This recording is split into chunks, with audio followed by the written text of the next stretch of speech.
The FIFA 2022 World Cup has kicked off today in Qatar, with England having just won its first match against Iran.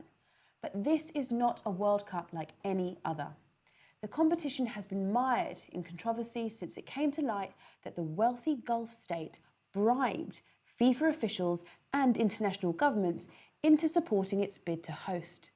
Since then, focus on the country has intensified, with reports of thousands of migrant workers dying while building the event's infrastructure and widespread criticism of its attitude towards LGBT people. So much so that 60% of Brits believe that Qatar should not have been allowed to host the World Cup in the first place. And now that it is, almost 40% think that we should boycott the competition entirely.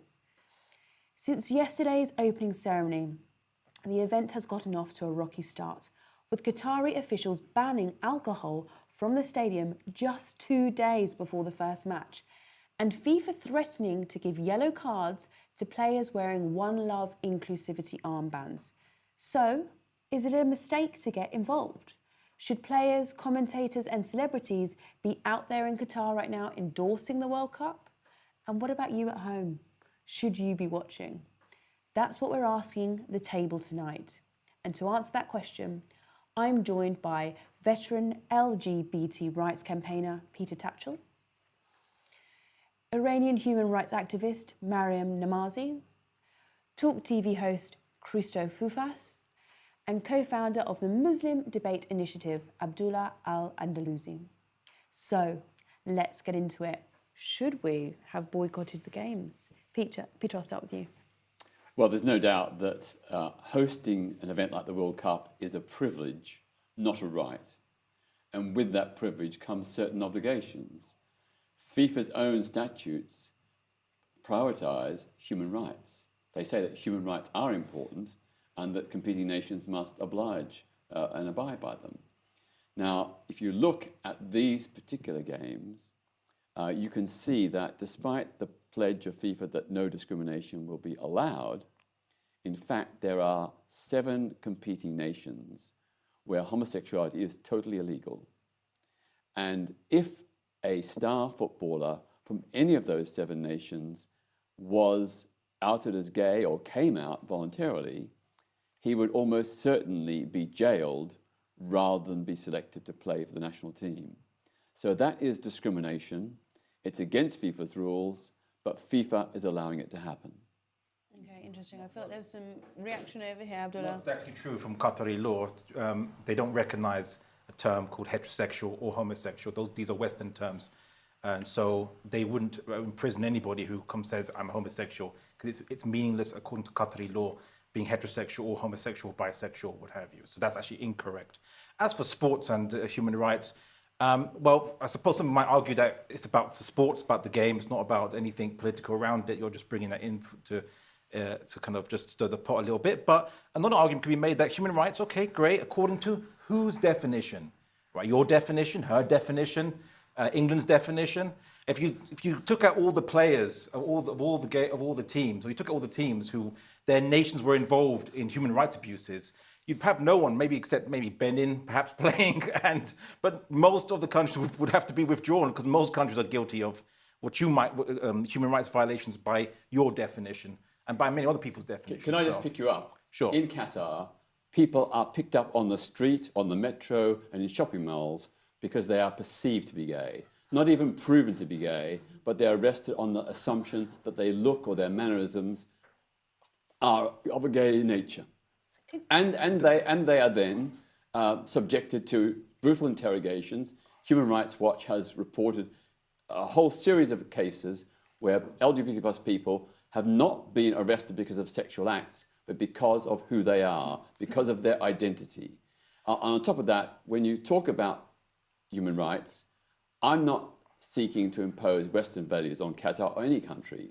I'm asking all the countries of the world to uphold the principle of universal human rights, which apply here in Britain as well as in Qatar. And as a member of the United Nations, Qatar is signed up to the Universal Declaration of Human Rights, which says that every person is entitled to equal treatment and protection against discrimination. But it's not doing that and with Qatar regard, law, actually, with regard to migrant workers, women, or LGBT. Firstly, I'm no, one second. I'm no defender of Qatar. I'm no defender of many of the countries in the Middle East. I'm actually a very strong critic of them.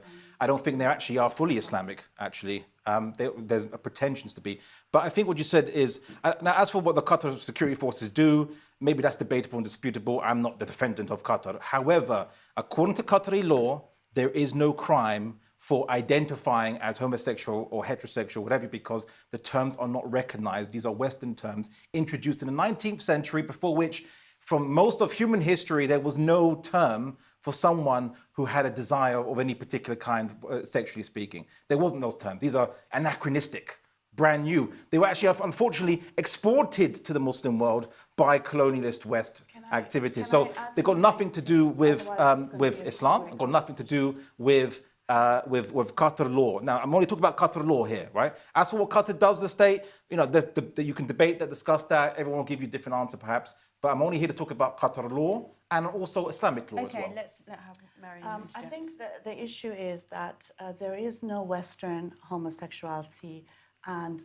Qatari homosexuality, or being a woman in the UK versus being a woman in Iran or Qatar.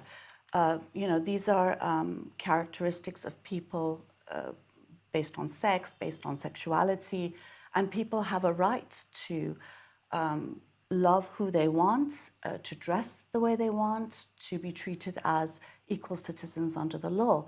Now, in Qatar, there is Sharia law, and it's not just a question of discrimination against gay people and LGBT, but also women are considered second-class citizens. For example, under Sharia, like in Iran, like in Saudi Arabia, like in Sharia courts here in Britain, a woman's testimony is worth half of that of a man's. Women have very limited rights to divorce and child custody.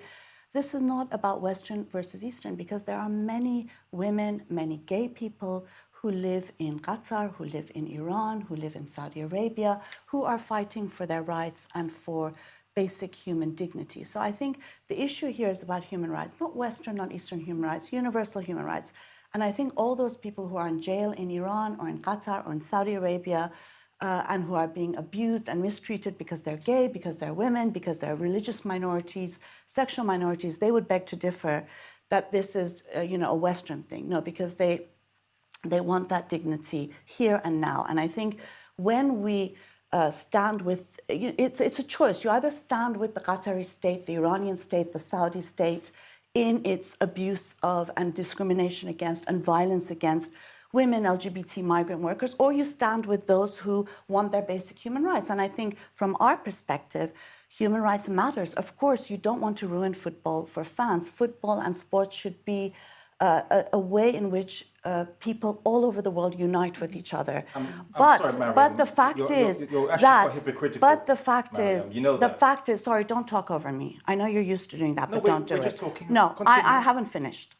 But the point is that, look, sports is meant to go beyond all of that, but we can also use sports as a way of bringing human rights up for everyone, respecting human rights up for everyone. And I think that is a job of FIFA, that is a job of the World Cup. And from my perspective as an Iranian, you have the Iranian regime now massacring protesters on the street. So it's not good enough to say this is a game. We carry on with business as usual while people are dying. And the Islamic regime is allowed to be at the World Cup. But also, I think what we need to bear in mind is that Qatar have given assurances, albeit vague, assurances that, everyone would be welcome. And now it feels like actually things are shifting right now close to the 48 hours we saw before, where they're saying actually, because it's FIFA that have said the One Love armbands can't be worn because they're seeing it as a political statement. Now, they've known about this. FIFA have known about these armbands for a long time. So the Qatari government would have known about this for a long time. The same with the beer.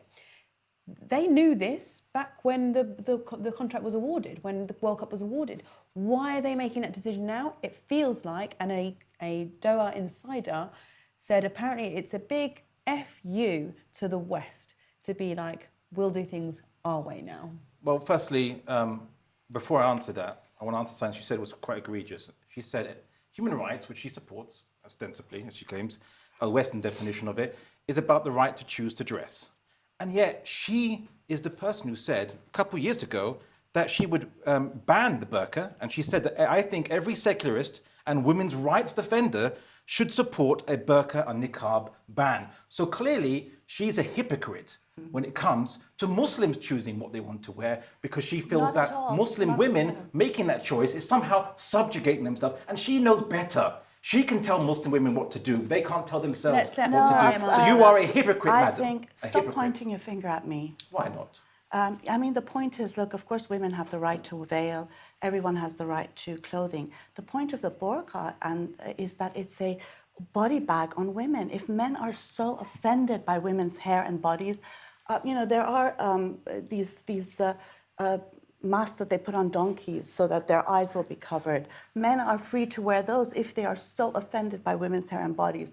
The point of it's not that women don't have the right to wear the veil or the right not to wear it if they choose. The point is that in countries under Islamic law, women don't have that right to unveil. They're imprisoned. As we know in Iran, Mahsa Amini, a 22-year-old Kurdish woman, was recently killed because a few strands of her hair were showing. The difference is, though, with the burqa, it is a female body bag. It is a fabric erasure of women from the public space. And also it reduces women to sexual objects because men must desire them, and it also reduces men to being the kind of people that can't control themselves around women. And a nudist might make the same argument. A nudist might say that all those clothes you're wearing are body bags, which are sexualizing the human being, and only if we embrace nudism, and everyone should be deprived of the right to wear clothes, to protect them from subjugation, then they can be liberated and desexualized. So that same silly argument you made, and then a nudist could sit here, probably hopefully with clothes on, and make the same argument against you guys, that you're all wearing body bags and all kinds of clothes. So this is ridiculous. Why can't women choose? Why can't women choose to wear the niqab? Why do you support the ban, I think that's Maryam? okay. So I think that's an interesting question. But aren't we all saying? Well, it sounds like we're all saying pro-choice. We want the women to have the choice. The issue is when they don't have the choice. No, Amelia is highlighting her double standards and hypocrisy. She says it's not because rights about people having the right to choose what to dress, except Muslim women who want to wear niqab and have you. Maybe they feel more protected. She's just said 3 times. My family is. I have a family who are Muslim. Some in my family are veiled. This is not the point. The point is, look, you can be opposed to FGM, for example, because it is a violent way of controlling and degrading and violating women's bodies. That's not the same as attacking women and girls who are mutilated. It's the same with breast ironing. It's the same with foot binding. These are ways of controlling and denying women's bodily autonomy. The veil is very different from the burqa and niqab, and I think that if men who promoted the burqa and niqab actually wore that, they wouldn't be as supportive of it. And also, the burqa and niqab are very much an Islamist flag, which is why they are so supportive of it constantly. And if you imagine walking around in something like that where you can't see, where your movement is restricted. So can I just jump in to say, I think we're arguing over your problem here, your contention is with the banning. Is with her inconsistency when it comes to Muslims, denying Muslim rights in the West, and yet strongly calling for rights for people in, according to her definition, in the Muslim world. I thought this discussion was about the World Cup and human rights. It is. And I think we're straying far away. Can I just make a point, though? Sorry. Is that, look, when we defend human rights, we often call for bans. For example, the ban on smoking in public spaces because it's detrimental. Secondhand smoke is detrimental to public health. We call for a ban on child labor. Because you support a ban on torture, a ban on execution, because banning things that are detrimental to human rights and human values is actually a step in the direction of defending human rights. And it's the same with the burqa. The burqa is a body bag for women. It is women carrying that wall of gender segregation on their very backs. And therefore, calling for a ban is actually in line with defending women's rights and human rights. Okay, let's close this. And a twisted argument worthy of the Chinese government, who wanted to get rid of extremism by banning people and going to mosques, banning Qurans, banning a whole number of things in the name of defending Chinese values and rights. So please spare us. Nobody's supporting because that. I could make the same argument against you. I could say that society has a right to public decency, and therefore public displays of sex or sexual affection, more than just holding the hand, should be banned to protect people's right to public decency. I can turn that argument right back against you. You see, anyone can make the argument that of banning anything because of I'm going to insert right here, and then that means I have to ban a whole bunch of things. So give me a justified basis by which Islamic rights, it makes sense, that doesn't make sense, and Western rights is somehow rational, even though, and not just an imposition or an assertion. Am I right in thinking that sometimes women get stoned in the streets in some of these countries? Where's the decency? Where's the public decency there? Where's the... In fact, in Qatar, just 6 weeks ago, a female university student was stoned to death in a so-called honour killing by her family because she didn't follow the strict way in which women are supposed to behave. Abdullah, Stoned to death. Does that law exist? Does that law exist? Not in Qatar. And that is... And it was not investigated by the Qatari authorities. The murderers got away with it. Women get raped on the streets of UK all the time. Oh, well, that's all right then. Murdered and raped. Should I now put that as an indictment against the West or indictment against Britain? You see, that's what you're doing. You're saying some criminals in the Muslim world do something bad. This must mean all Muslims are bad or Islam is bad. And yet your criminals do not represent your own state. Come on. Again, hypocrisy and double standards. Let's have a real conversation about Islam. Let's have a real conversation about what's happening in Qatar. Let's not having your axe to grind. I know you're saying you're ex-Muslim. You declare yourself ex-Muslim. You insult that woman who was stoned to death. You ought to be ashamed of yourself. No, I condemn. The Qatari authorities. The Qatari authorities did nothing to investigate her murder. I condemn it as much as I condemn women being raped and killed in the UK. Peter, stop interrupting. Peter and Abdullah, we need, on the table, we debate things, but we debate things in a way that is polite and respectful. Yeah, but he's interrupting everybody all the time and shouting. So let's try and just rein this in a bit, calm it down. I appreciate it's very heated. Let's try and bring it back to the Qatar World Cup. I want to finish off this. That woman who was murdered by her own family in a so-called honour killing, the Qatari authorities have not investigated the murder. They have not brought the perpetrators to justice, even though her murder has been reported to them. And earlier this year, something similar happened to a young gay man taken out into the desert by his family, beheaded and buried in a shallow grave. The Qatari authorities did nothing to investigate his murder either, even though they were informed about it. And that's because... That's state sanction. And that's unfortunately because in many of the extreme Islamic countries, we do see the state endorsing this sort of behaviour because... They're not Islamic countries. Church and... Well, that's in your opinion, but they have... No, they have interest banking. Interest is condemned in the Quran. But that is the problem that we have. Well, I'm just going to finish this point. That is the problem that I think that many of these extreme Islamic countries have. Now, back to the question of whether the World Cup should be banned. My worry about the World Cup being somewhere like Qatar is that the human rights, it legitimises a country that has appalling human rights. Now, it's not the only country in the world that has appalling human rights. And I think there is a valid argument to say, like it or not, although we might be outraged by what happens there, if you go to a country like Qatar and their laws are that you can't show affection in the street, whether you are gay or straight or whatever, they should be respected.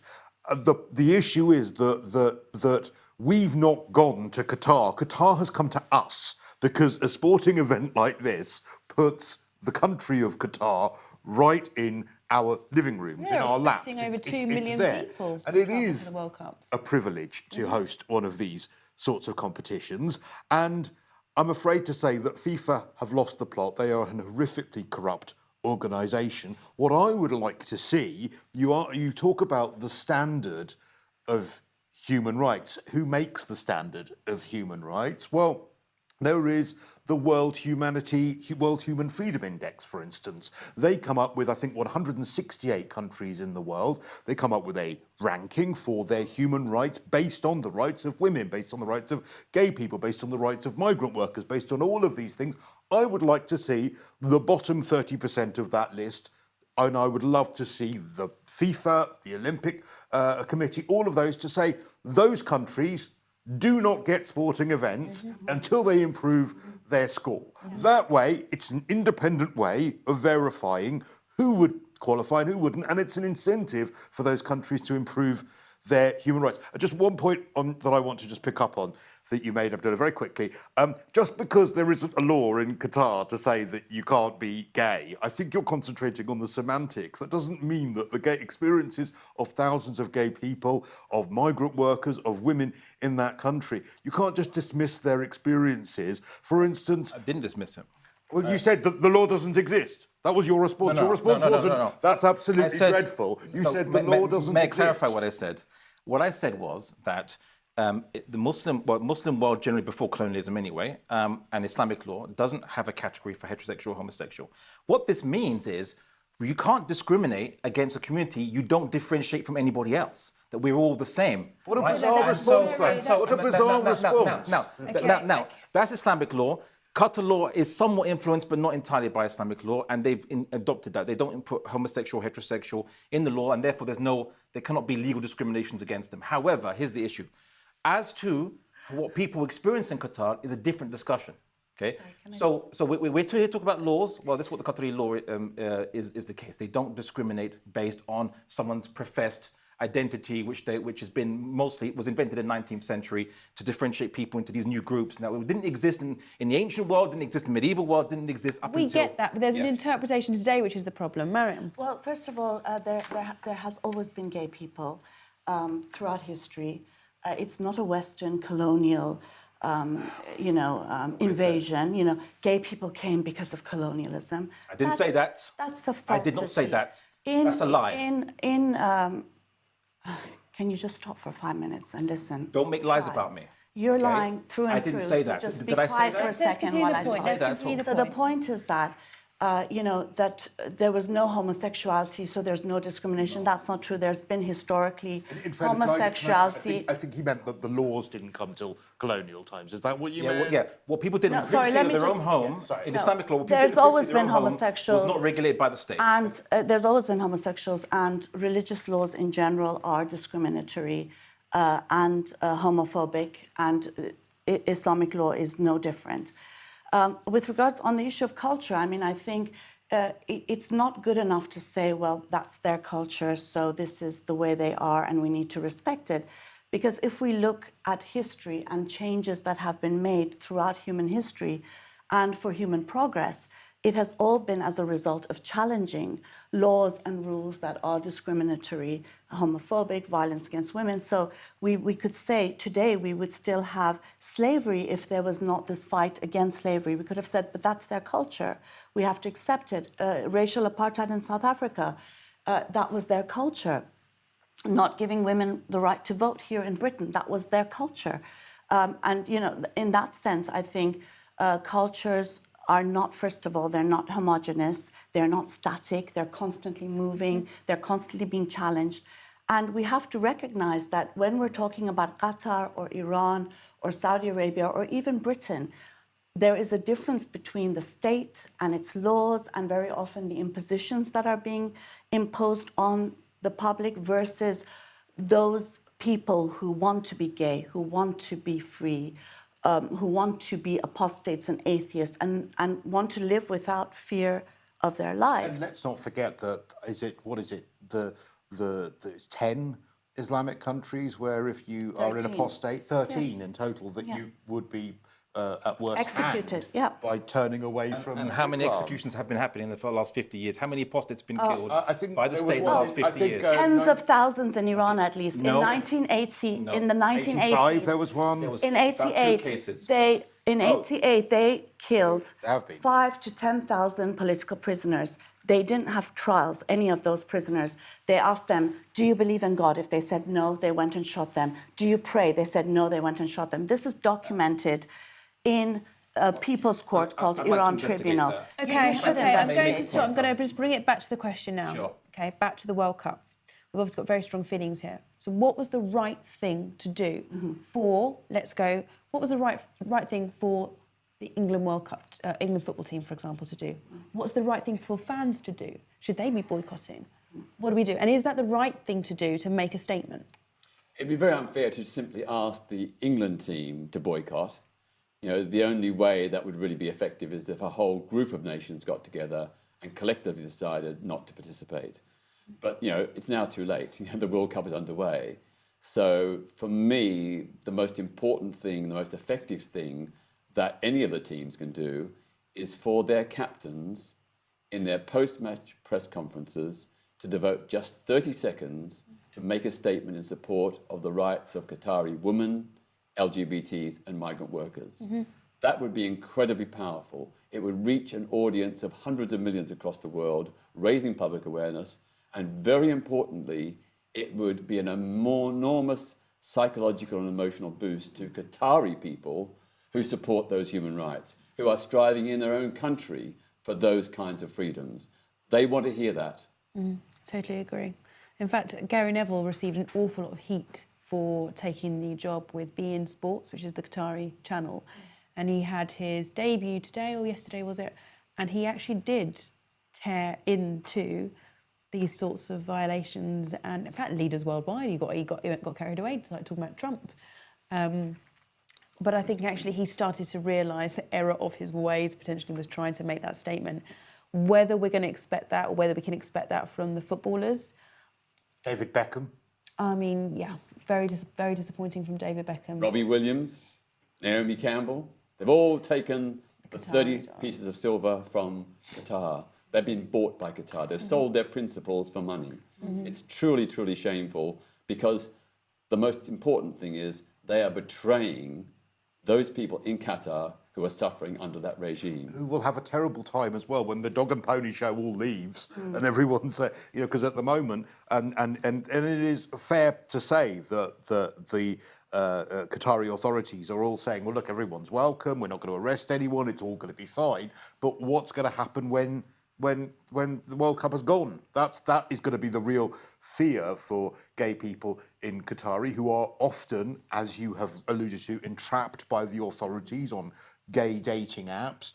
Let's not forget that the laws against sodomy and the like do exist, and if you are accused of such a thing in Qatar, so therefore, you know, you can be a good gay and not live like a gay person at all, and then you might just be okay. And so it's going to be awful for those people when this is all gone. Firstly, if I'd like to just chime in about the issue of the Qatar banning beer drinking. Now, they banned beer drinking before the World Cup. It's their laws. It's against taking intoxicants. For us, from an Islamic perspective, it's no difference to crack cocaine. In fact, alcohol kills more people than crack cocaine does, and yet it's allowed in the West. They tried at some point to ban it, it didn't work out so well. They just And why left do they allow it? I'm really confused. Why do they allow it in some parts of, say, Dubai, for example? It's allowed if you're wealthy enough to be able to frequent. All the corporate boxes that cost £22,000. Because the Emirati government are hypocrites, and they don't really. Some would say they don't really care so much about Islamic rules or laws anyway. They're here to make money. They've learned that from Western colonialism very well. But my point being is this: it's not about culture. It's not about some arbitrary set of traditions that people just happen to be with, and we don't want to change them. No, the Islamic perspective is a worldview based on the creator of the universe being the source of good and bad. Good and bad has no meaning other than the purpose of human beings. What is good is your purpose, fulfilling your purpose. What is bad is going against your purpose. There is no definition. A good car is a car that fulfills its purpose. A bad car is, you know, so on and so forth. Good and bad has no meaning in the materialistic worldview that these guys inhabit, right? But they assert rights merely because it's whatever is currently in vogue in the West, and that's why, as Muslims, we would disagree. We'd say, look, give us your arguments. We're up for debate. We're up for discussion. In fact, I tried to debate Maryam Namazie once on a few things, and she actually backed out in a debate. She's here now. Have an open, great, exactly. Have an open debate. Have a discussion. Everything's up for discussion. Okay. But here's the thing. From the Islamic perspective, we believe that fornication, so any sex outside of marriage, is an abuse of the property of God, because the property owner does not give consent for it to be used in that sense. So in a sense, owner, fornication. So the issue is. And you can have up to 3 wives, is it? 4. Four wives. Can I Well, you just can have, add? you can have 1 million girlfriends and cheating your wife in the West. No, it's nice. what about this and what You're about good at that? whataboutery. You're Yeah, very good at whatabouty. that's the Look over infamous there at whataboutery. what's happening, rather than Look, actually... I just want to show they people don't have a have right. basis, that's all. People have a right to Just their be consistent worldview, when of you course. criticise People us. have a right to be to their worldview. People have a right to religion, to be Muslim, to be atheist, apostates, blasphemers like myself. That's a basic human right. The point is, though, that when that view is part of the law and the state, which is the case in Iran, which is the case in Qatar, Saudi Arabia, we saw ISIS and its rules, then, this idea that fornication is haram means that, therefore, stoning is permissible. And in Iran, it's not illegal to stone a woman to death, but the size of the stone is what's illegal. It can't be too big so she dies too quickly, can't be too small so it takes too long. So alcohol is banned, but child marriage is okay. From the age of puberty, children can be married. A man can have 4 wives. In Shia Islam, you can have innumerable temporary wives as well. Men can have unilateral right to divorce. They say talaq, talaq, talaq 3 times. They're divorced. Women have very limited rights to divorce. Child custody is given to men at a preset age. Women need male guardians. So even if you don't have a husband or a father, your child, who's a boy, is your guardian. He can decide whether you can work, whether you can go out, whether you can travel, whether you can get a passport. A male guardian decides that. And so is any of that misrepresented? Yes, quite a lot. And which do you disagree with? We'd need a whole hour to go through Which all the bits of things. those would you condemn out of all of that list? Quite a few. I wish I made a list of all the things she said, but pretty much everything that she said is misrepresented. So stoning women, you condemn that completely? No, he just said it's women's She said their that property. it's legal in Iran for people to go out on the street and somehow to stone women. That's ridiculous. Absolutely ridiculous. That's the law. Stoning is the law. Stoning is the law. I'm not a defender of the Iranian regime. Again, I'm not a non-Islamic regime. Okay. It allows interest banking as well, like the rest of them do, Saudi Arabia, many other countries. We're talking about even women's though it's rights. strongly condemned in the Quran, very Ask strongly. him about the women's rights, please. But the thing is, we all believe that women and men have rights. Why are you dodging this? Why aren't you just answer. do you condemn? Just answer. I just want you to be able to give a real honest account for yourself here. Thank you. So on the women's stoning, for example, and women's rights, what's your interpretation of it then?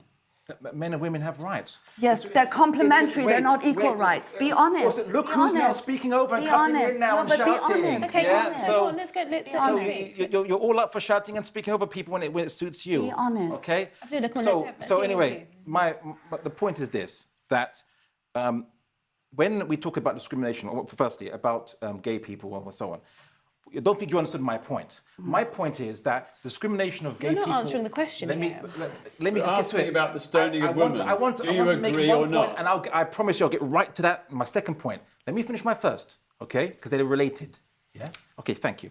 So the first point is simply that when gay people are determined as a separate group from straight people now, you now make these new groups up, which the West did. And then that's when discrimination began. Because once you label them as separate and different, as the other, right, then you get to discriminate. The West discriminated. I'm sorry, but by your account, they just cease to exist. They're not recognised.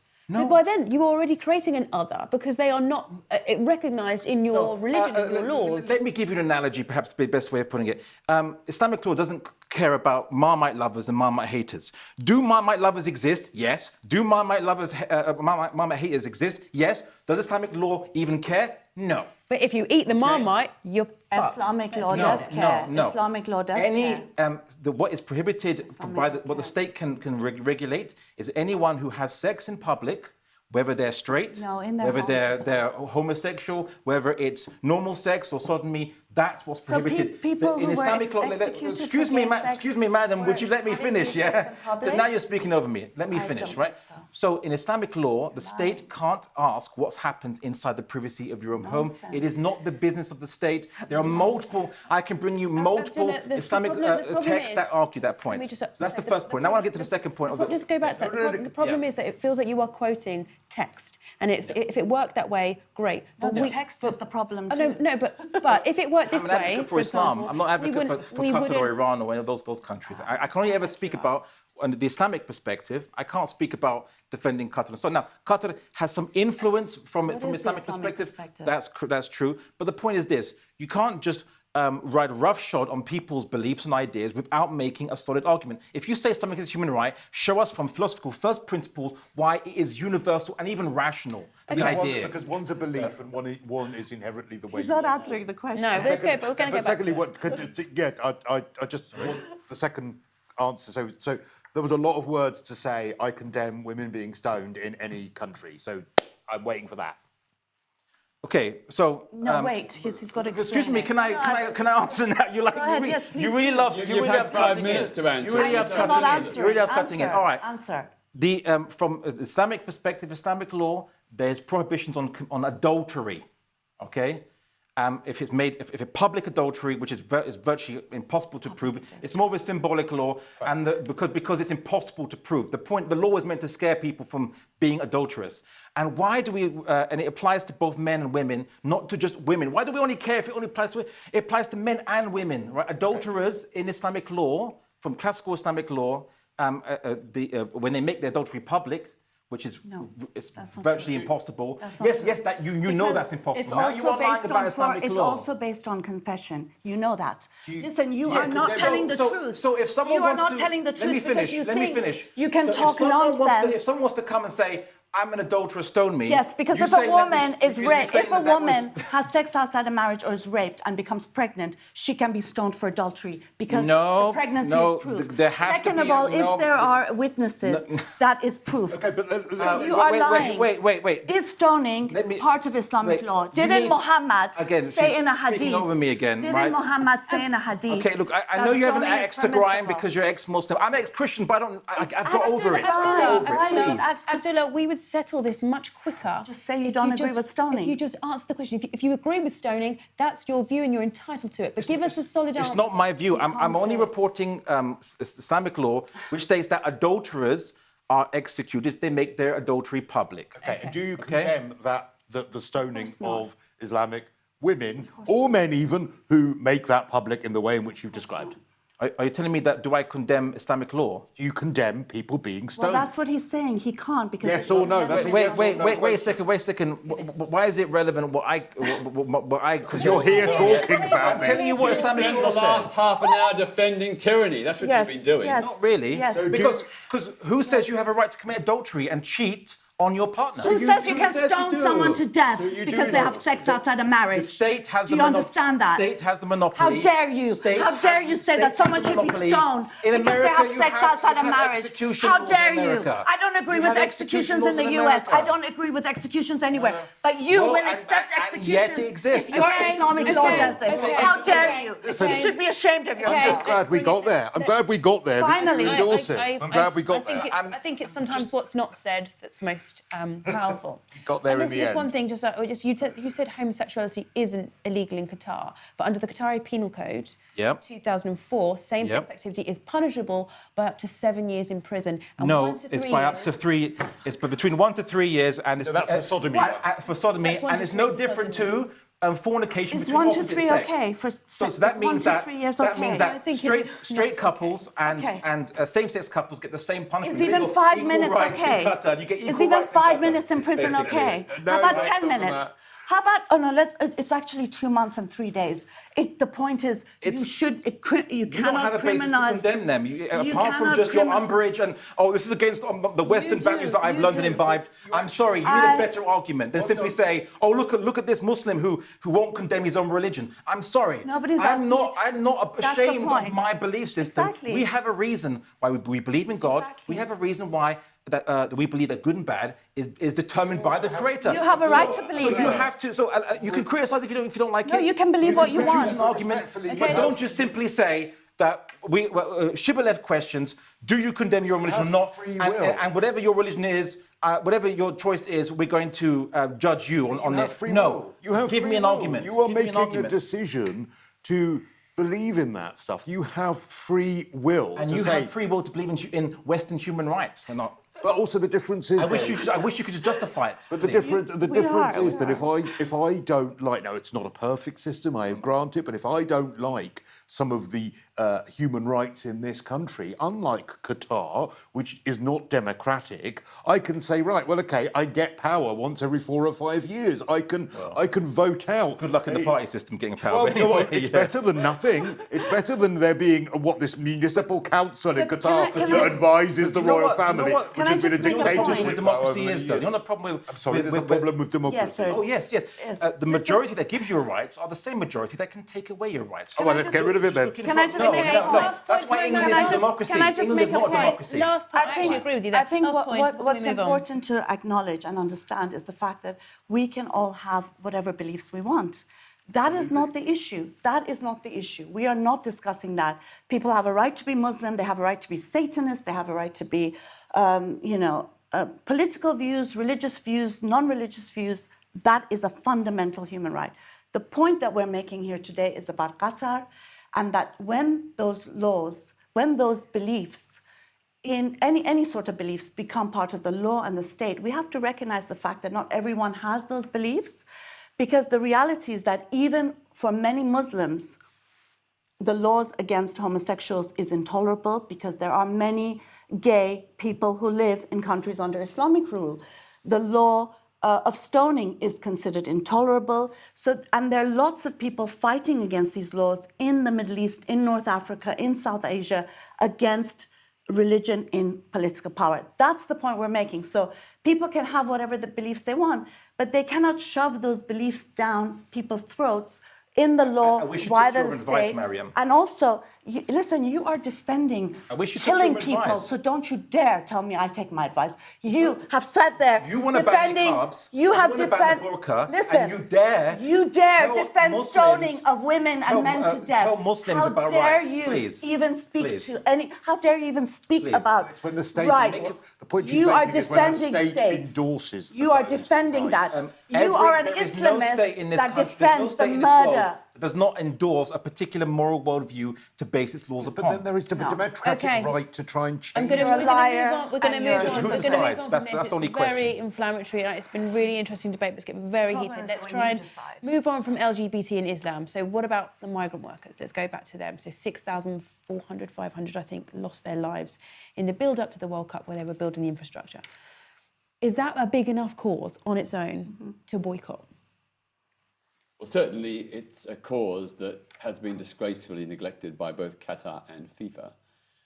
We have that 6,500 migrant workers dead in the last 12 years. Many of the families, most of the families, are still waiting for the promised compensation.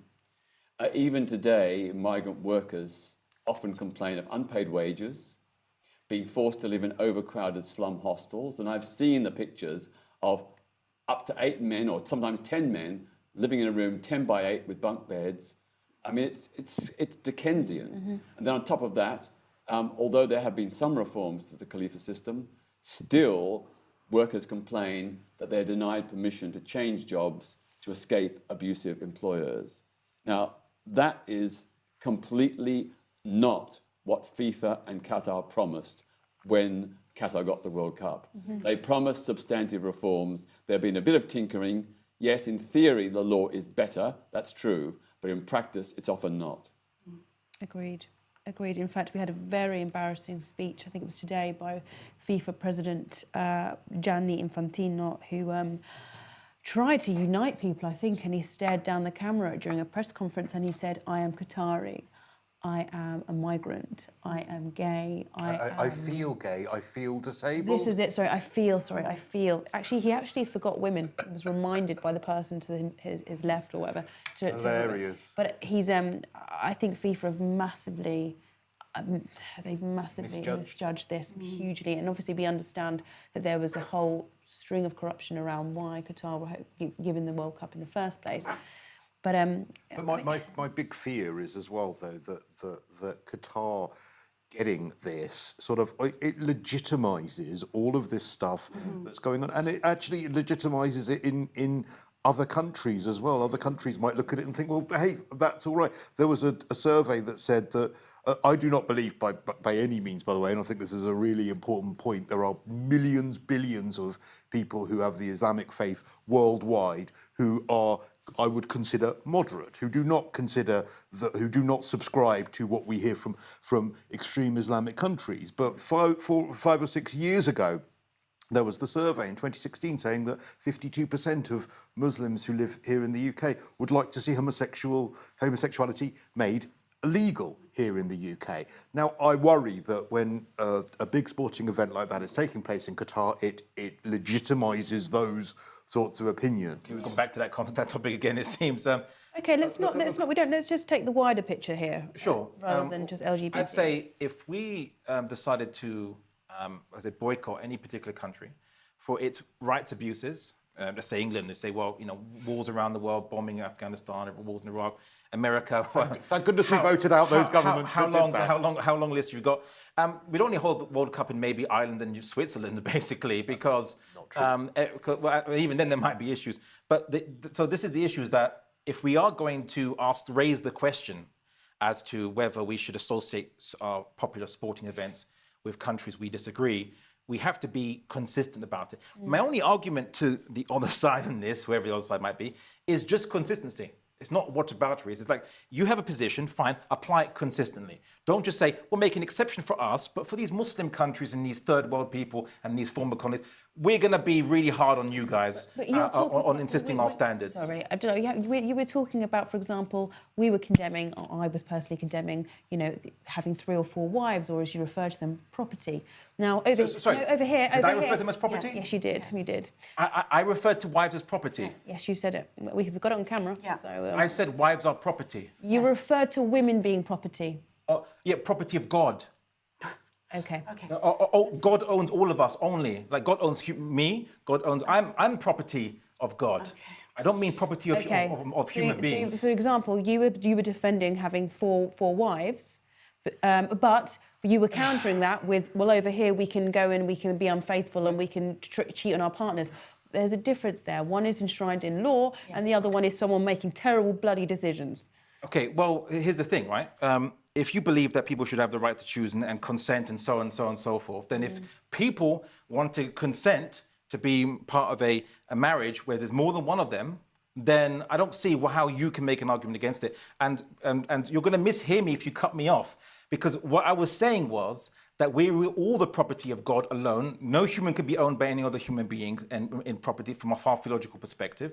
And so if you do something that's a sin, you are using God's property against the consent of the owner, which is only the creator. Not man, not women, no one else, no human being at all, no animal, only the creator owns. How far does sin extend? Sorry. Can I just go back to this issue of whether we should boycott the World Cup? Please. I think that unfortunately, it's too late. I do think we should have boycotted the World Cup.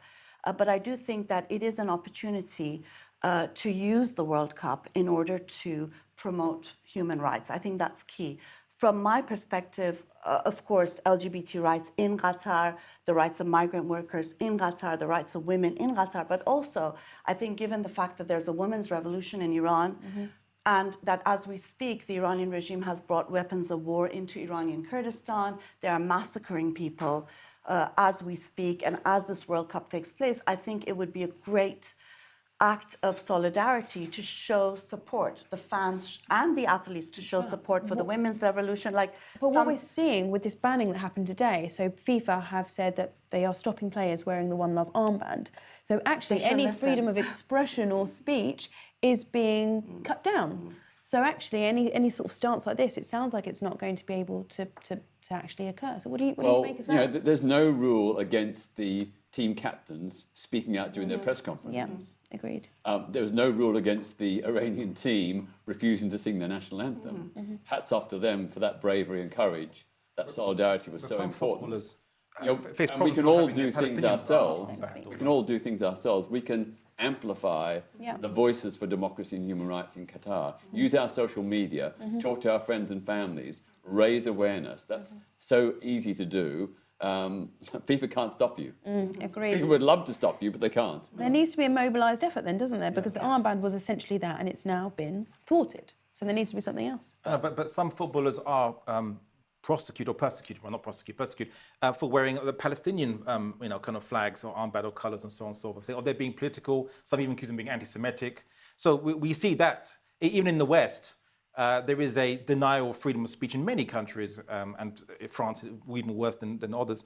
America, not so much. So again, if we're going to speak out against freedom of speech, being denied in Qatar, what have you, we'd have to do the same. I think we should start by refusing to accept stoning to death and then talk about freedom of speech, because I think the right to life and people not being buried in a ditch up to their chest and have it's already illegal in the country. I don't know what more you could ask for. It's illegal in which Your country? condemnation would be In nice. which country is Your it illegal? condemnation would be lovely. That's It something isn't we're asking illegal. for. Hold it. So must I condemn my own religion to live here? Well, that's your be choice. given Well, then rights? it is your choice that you want. That you There are lots of endorse that, then. Muslims That who is your don't. decision. There are Lots of Muslims who don't Yeah, of accept course. stoning. Yeah. In fact, some of the people who are stoned to death are Muslims themselves. So it is very possible to be a Muslim and not to support stoning, to the prisons not in to the support UK, child marriage. Most of the not to criminals there would probably support- disagree with the laws For that wives. put them in the first place. We're back in the whataboutery there. Yes. No. Be consistent. When you criticise someone else, have consistent I think principles. you It's not lose- whataboutery. I I think- demand from you, I madam, think you and you, lose sirs, legitimacy. consistency when you criticise. Listen, You to hold to the same principles You yourself. lose legitimacy when you cannot even condemn stoning. End of. Like, there is no further discussion. Or lethal injection, or, again, Or the French Republic Well, there's- beheading people till Well, there's- 1972. I mean, there's- come on. We're There's two talking points. about we're in Executions. 2022 Also, we right can now. condemn that. Yeah, we can were allowed to condemn condemn that. And too. there You're are allowed to be Americans who don't, who say it's very humane. And they are, they're also wrong. And do you know what you can do By in your America? perspective, What but you not can- by those No, Americans. because What it's you wrong to can, behead but what you could do in Sorry? America. Because it's wrong to behead people. And that should be a The universally French accepted Republic, thing. the French Republic beheaded people till 1973 about until they abolished the 2022. death penalty. They said that beheading was the most humane way of executing people. 2022. Yeah, Are we in 50 years on 2022? from that. Sorry. And also, Okay, I I'm could gonna vote bring it out back a to government that dative. does that. I mean, the democracy Great. that we have isn't brilliant, but in these countries, you can't do that. Sure, you can disagree. It's not a problem. It's not about But disagreeing. produce a reason why. It's Give about- an argument. it's about the- Not just say, I assert that this is wrong. I assert this is right. about You just asserted Give me that stoning arguments. is right. Don't give me rhetoric, please. Because it's your belief. You just asserted all that you've stoning given is us is right. rhetoric. Because it's You, your No, I can believe give that you stoning is right. arguments. You know, It's that's your fine. belief. You think people stoning to death is right. That's Yes, Islamic that's law. what you say. That's what No, you say. I believe that the state should have a monopoly on executions and with due evidence and due process. And stoning can be one of them. And many Americans would agree with me. So that's it. Whataboutery. Again, Okay, I was going to ask, are we any better? Is it hypocritical to criticise? Now, one thing I do want to just bring into this is that we're all very focused here on these armbands, for example, or, taking the knee or what have you. But actually, our government, Johnson's government, did 2 trade deals with Qatar. Totally We've taken £10 billion worth of their investment. We're also, supplying the weapons that fall down in Yemen and kill innocent civilians and children and what have you. So actually, where is are we right to criticise? I think we have to make a distinction between governments and the public. I think governments, I have no faith in any government, to be honest, not the British government, because I think it comes down to a matter of money and interest. And very often that money and interest is at odds with human rights.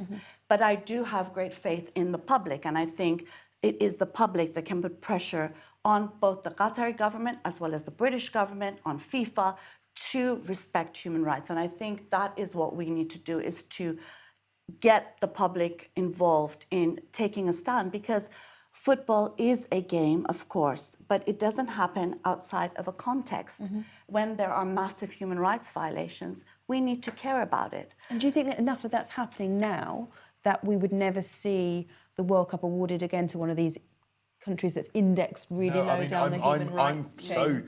distressed to see that Greece and Saudi Arabia plan on doing a joint bid in a few years' time, and I mean that's awful. I think that will happen. I think that I would agree with Maryam Namazie that, and if it's the only time, Then I'm that we worried should about make what I we said, should make if a you we should agree make a with me. distinction between governments and people. Unfortunately, again, she doesn't listen to her own principles or advice, if it does. Listen, someone who because wants stoning I'm talking cannot- now, madam. So don't Please, talk about let me. me finish. Don't talk about me. You can because- respond. No, You can don't say respond, someone please. like Maryam Namazie, because you respond. defend I'm stoning. saying not someone like you. I'm saying you. defend stoning. If I may finish my stoning. point, please. Thank you. You defend So So when it comes to Muslim countries, both her and Peter cite vigilante violence done by families to killing their children or what have you, and they say, look how bad that is. State sanctioned, they said. Let me finish, right? But then in the West, if a woman is raped and murdered and the police don't really investigate it or don't even care, and there's been many cases, no one says, oh, that's an indictment against the entire UK society. Muslims seem to get this different treatment whereby if vigilante violence done by criminals, which I'm calling them criminals, done by criminals, everyone gets to blame in that society. Whereas if vigilante violence is done not vigilante violence, but criminal violence is done, or the Western definition of honour killings, crimes of passion, because that's somehow now different, then we say, oh, well, that's not the state to blame, and even if the police don't investigate it, and most rapes don't get prosecuted Feminists are always this fighting. country, and yet you dare go and talk about women's rights outside. Feminists Sort out your own always house fighting. first before you go talk about other people's houses. What a shame that Feminists are those countries always- don't have the democracy in order to then show that if you're worried about Qataris not wanting to endorse these state-sanctioned pieces of violence that are being spoken about, well, what a shame that the Muslims in Qatari can't vote out the government, can't vote out the royal family that is endorsing this stuff. Well, you know what? I would agree that in the Muslim world, after colonialism, we have these secular dictators, which we didn't choose, and they do oppress us, and they do deny us ability to even preach Islam openly, is being denied in these self-same countries, Saudi and so on, so Egypt. So in that sense, I support that Muslims in the Middle East should have the right and ability, the Islamic right, to speak the truth and to call to Islamic rights and principles against these governments, which are themselves the biggest breaches of Islamic rights and principles in the Middle East. First of all, not everybody living in Qatar or Iran or Saudi Arabia are Muslims, and there are religious minorities, sexual minorities, and even when people are Muslim, they don't necessarily want Islamic law, and therefore, to call it the Muslim world is inaccurate in a large extent. Muslim majority world, is that better? Because even so, I have lots of family members who are Muslim. They don't agree with the Islamic regime of Iran. They don't agree with Saudi Arabia. They don't agree with the laws in Qatar. And I think the fact is that here in Britain, there are, of course, the police doesn't follow up on rape cases. A lot of rape cases don't get justice. But feminists are working against that. It's very different to saying that, well, that's the way our culture is in Qatar or under Islam. In fact, under Sharia law, violence against women is considered legal and legitimate. It's in the Quran itself. Mm-hmm. Even in Sharia courts here, you have judges saying marital rape is not a crime because women are meant to be available to their husbands whenever they want. And this is something that happens not just in Iran, but under Sharia courts here in Britain as well. So it's not true to say that it happens everywhere. Even if it happens everywhere, we can still focus on rights violations in one place and condemn it. That is a problem that people like Andalusi have. They are so busy defending Islam and Islamism at the expense of human rights. The point is not that we're saying things are perfect in the West. Of course they're not. The West is definitely responsible for actually bringing Islamism to center stage in places like Iran, because during the Soviet Union, they wanted an Islamic belt around the Soviet Union at the time. They thought it was the greatest bulwark against communism. But the point is that we should be able to condemn things that violate rights. You may not be gay, you may not even like gay people, but you do not have a right to persecute, imprison, torture, kill gay people, and to have that as part of the law and public policy. That is the difference and the distinction. Because she's made claims about Islam now, very briefly. So I'll start with women first. The Prophet Muhammad ﷺ said, do not, what do you say about our wives? He said, our do wives. not, yes, our, women. our wives. Our women. Do not insult them and do not abuse hit them. Right? He said this. What's right? Surah Al-Nisa? This is the narration by the Prophet Muhammad Is there not a line in the Quran that says beat them? Yes, and didn't Prophet Muhammad himself in a hadith... Have I misinterpreted that? No, you haven't. And yes, well, let's look at the cases that apply. Does he not say please plainly? He can't. Because to fully explain it, without misrepresentation, I need a few more minutes, right? So if you give me that, I will happy to explain it. But that was the first point. The Prophet Muhammad said this, so that's pretty much an authority. Actually, stoning to death is based on Muhammad's own request. Muhammad himself stoned if I may finish again, Maryam, I know you're very fired up. With regards to minorities and non-Muslims, Islamic law does not apply. It says it does not apply to non-Muslims. Christians used to get their own religious laws. Jews got their own religious laws. Zoroastrians got their own religious laws, even if we disagree with them. We're asking about violence against women. May I? I know. She's not happy because I'm giving facts now about. I'm giving more nuances. I'll be honest, Abdullah. I wish you would just answer directly. I know, but let me respond. Firstly, I wanted to respond, and then you can't just say before you can respond to her, you have to answer my question. Let me give a response. Let me give a response, and then I will answer. I'm happy to answer. And the I'm happy to answer. Provides a lot of answers. Well, let me answer what she said, and then I'll answer your question, I promise. About violence against women. Now, if I may, Islam doesn't enforce Sharia on non-Muslim minorities. Historically, they had their own court systems. They even had their own police, right? So Islam is you could say it's only truly multicultural.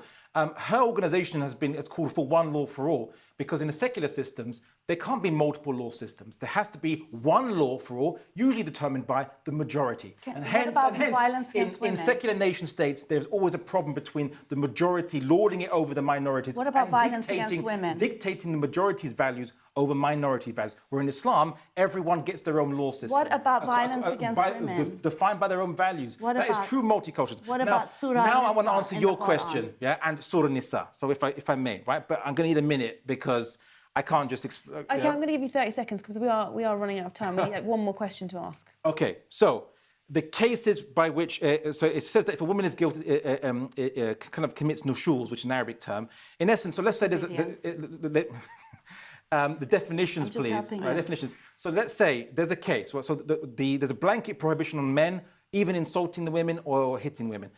But there's this case where if a woman commits nushuls, right? So let's say she's basically getting a saucepan and she's basically whacking her husband around the head with it, which would be nushuls, right? Then he can use appropriate force to restrain her from doing so. That's what it refers to in the Arabic word nushuls is referring to things like that. Okay. Now, if you just read it acontextually, that's your interpretation of. I mean, the Islamic scholar Yusuf al-Qaradawi made it very clear that in Islamic law and interpretation, husbands have a right to beat their wives if they are disobedient. So, in other words, women must submit to husbands. But now if they don't submit to their husbands, the husband has a right to beat them. The word nushuls means like a rebellion, like it's a... yes, disobedience. To such extent, it's disobedience. With that being a particular case.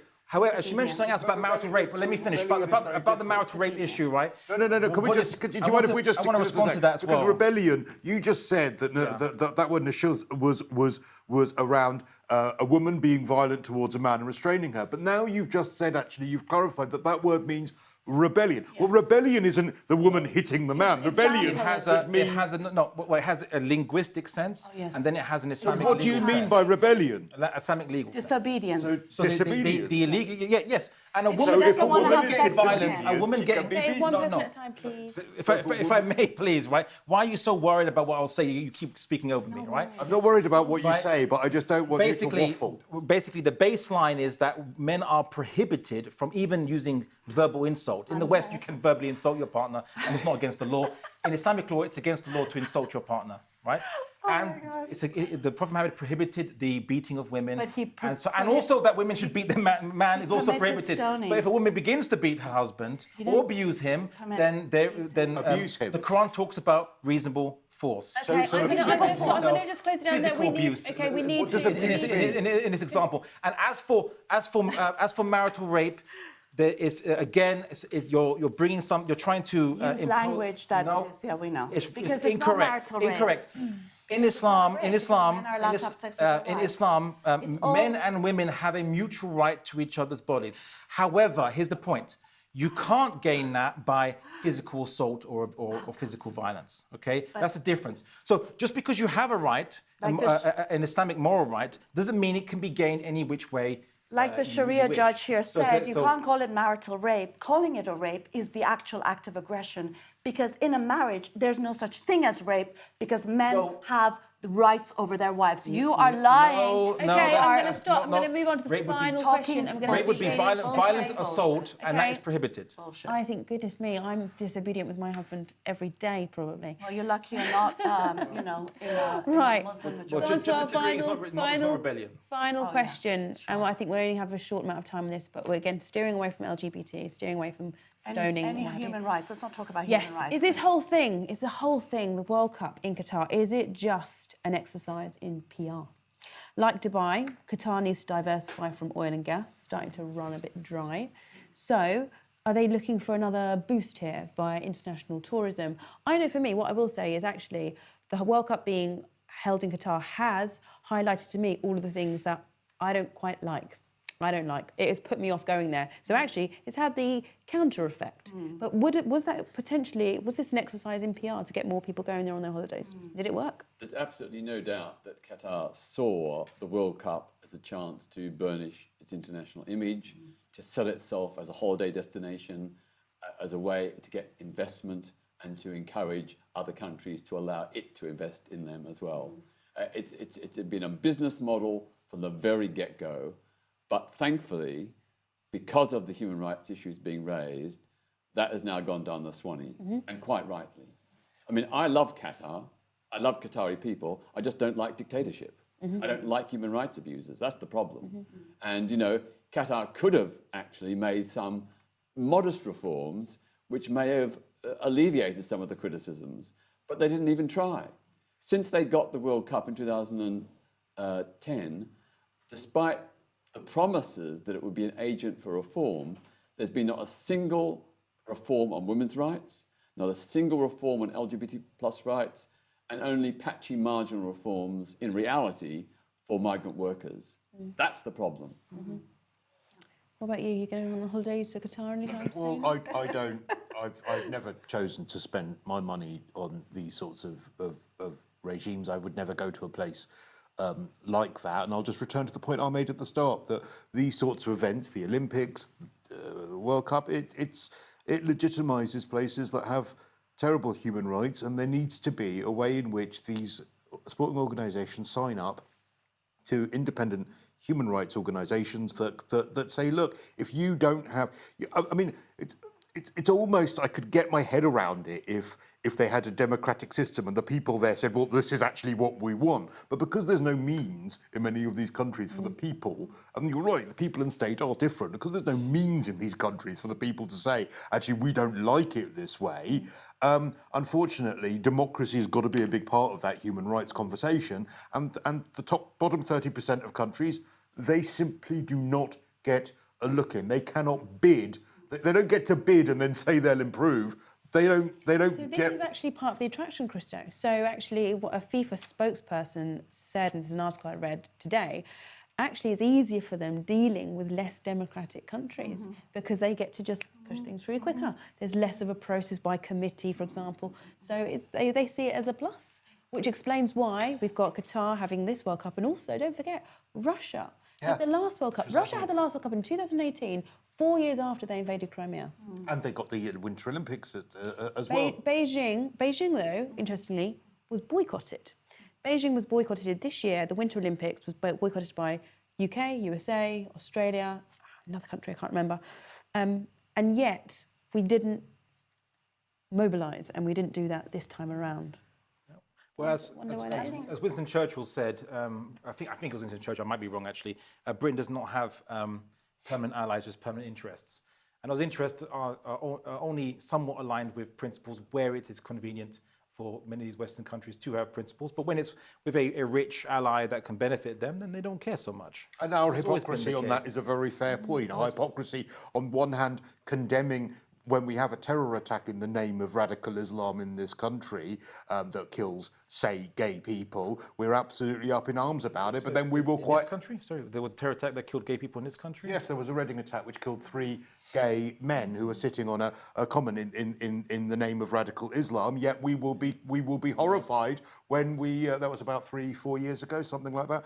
But then we're talking about the Soho attacks where a far right guy nail bombs. That was 29 years ago. That was the Admiral Duncan, and that was a far-right terror attack. But what we do then is we will witness these absolutely awful Islamist attacks in this country when that happens to gay people, yet we'll then trade with the countries that decide to execute them when they're one and the same thing, as far as I'm concerned. They are radical and they are wrong. Well, again, I'd object to the term Islamist because it implies that Islam condones terror attacks when Islam has rules of warfare that prohibit the killing of non-combatants. It's called jihad. And it is agreed upon all schools of thought in Islam that killing of non-combatants, or such as terror attacks involve, is categorically prohibited. Osama bin Laden made an argument. His only I said it was in the name of radicalism. No. Osama bin Laden, his argument was, if you see there was a book that compiled his sayings.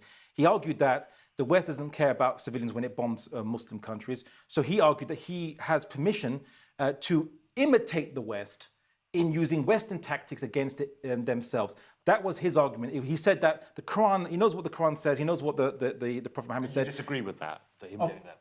Well, he goes against the Quran and Prophet Muhammad by his own admission, but he said that he has special permission to do so because the West, he's retaliating to the West against their injustice, and so he will adopt their tactics. And I'm against adopting the Western tactics, which are brutal and monstrous against non-combatants. Bombing civilians, I think, is wrong.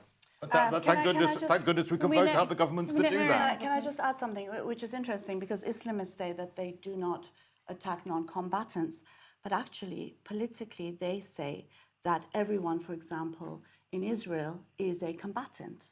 And therefore, that's how, it's again that sort of doublespeak and whataboutery which justifies their jihad and their terrorism. No. But going back to the point of Qatar again, and human rights, I think one of the issues is that why maybe mobilization was not as strong with this regards is because of this sort of bogus accusations of Islamophobia, where any criticism of Islam, which is a belief, and all beliefs should be open to criticism, and criticism of far-right movements, which is what the Islamists are,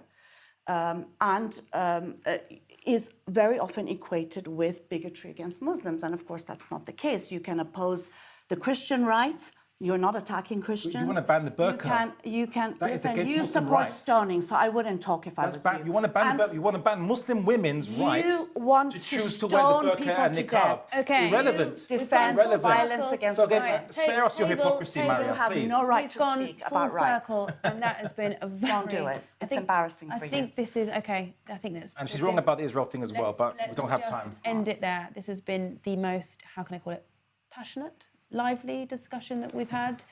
But that is all that we have time for tonight. So thank you so much for watching and for the very lively debate, very heated.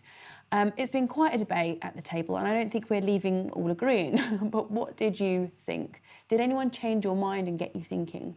Let us know in the comments. And don't forget, you can put your questions directly to the panel, all of us here, in After Dark. Just become a member at Byline TV and join us there in the live chat immediately after. We'll see you there in about, give us 5 minutes maybe just to calm down, simmer a little bit. We'll see you back here at the table next week. Good night.